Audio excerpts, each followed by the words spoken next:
वस्सलामु अलैका या रसूलल्लाह सल्लल्लाहु तआला अलैहि वसल्लम। अल्हम्दुलिल्लाह वुदू के मसाइल पढ़ाए जा रहे हैं, सिखाए जा रहे हैं। अल्हम्दुलिल्लाह आप लोगों से भी गुजारिश है तवज्जो के साथ सुना करें। आप लोगों तक स्टेटस के जरिए से, वीडियो के जरिए से, यूट्यूब के जरिए से जो भी जानकारी आप तक पहुंच रही है, याद रखिए, तवज्जो से सुने और आप खुद भी हासिल करें इल्म दीन। इल्म का सीखना हर मुसलमान मर्द औरत आकिल बालिग पर फर्ज है। तो आइए हम सीखते हैं वो चीजें जिनसे वुजू टूट जाता है। तो जानेंगे, सब बच्चे सीखने के लिए तैयार है? तैयार है। तो इंशाअल्लाह पहला पेशाब या पाखाना करना। पेशाब या पाखाना करना इससे वुजू टूट जाएगा। दूसरा पाखाना या पेशाब के रास्ते से किसी चीज का निकलना। पाखाना के रास्ते से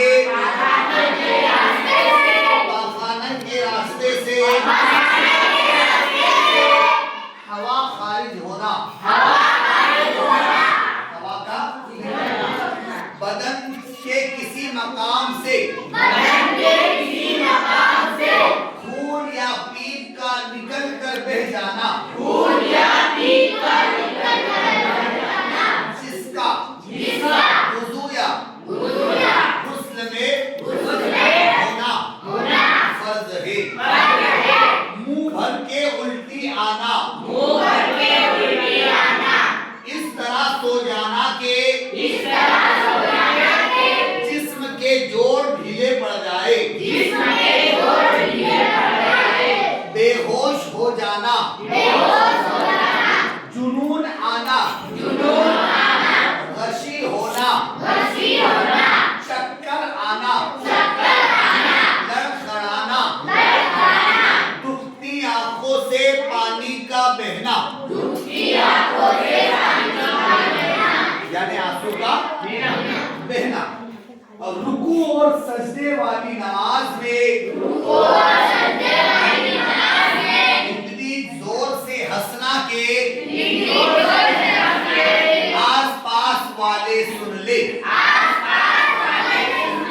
अब इसको मैं समझाने की कोशिश कर रहा हूँ, आपको तवज्जो के साथ सुनना है, इधर ध्यान देना है। मेरी तरफ देखेंगे सब। देखिए, पहला हमने पढ़ा पाखाना या पेशाब करना। पहला क्या है? ये चीज समझाने की जरूरत नहीं, आप समझदार, ठीक है। 2 नंबर या 1 नंबर करना, इतना समझा दूंगा आपको। अच्छा, आगे बढ़ते हैं हम। पाखाना या पेशाब के रास्ते से किसी चीज का निकलना। अब जरूरी नहीं कि वो गंदगी ही निकले। खून निकला तो भी आपका वुजू, पीप निकला तो भी वुजू, कोई भी चीज निकली उस जगह से तो वुजू को तोड़ देगी। अगला पाखाने के रास्ते से हवा का निकलना। इससे भी वुजू बदन के किसी मकाम से खून निकला और बह गया। निकला तो वुजू, बह गया तो वुजू टूट देना शर्त है। देना चले आगे बढ़ते। मुंह भर उल्टी होना। वो उल्टी जिसे हम रोक नहीं सकते, बिला दफा वो निकल जाती, रुक नहीं पाती, वो मुंह भर होती है। तो अब वो मुंह भर उल्टी अगर हो गई हमें, तो वुजू को तोड़ देगी, वुजू से। चले आगे बढ़ते। हम सोए और इस तरह सोए कि हमारे बदन के जोड़ क्या हो गए? ढीले पड़ गए।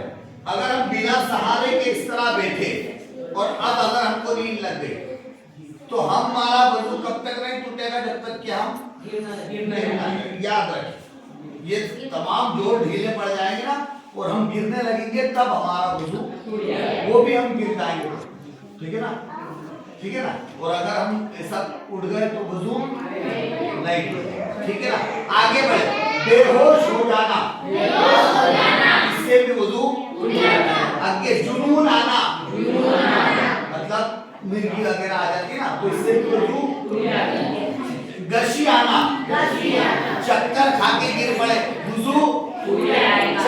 आगे गिर पड़े वुजू आगे बढ़े, लड़खड़ाना एक चक्कर आता है, कभी लड़खड़ाता है आदमी तो भी वजू टूट जाएगा।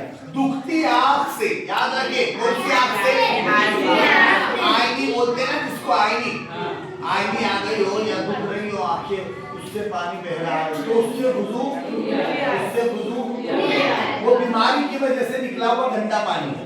अगर आप रो रहे हैं तो वजू, यादें इलाही में रो रहे हैं तो भी वजू, ठीक है। पापा मम्मी ने मारा तो भी वजू नहीं, तो समझना है ना।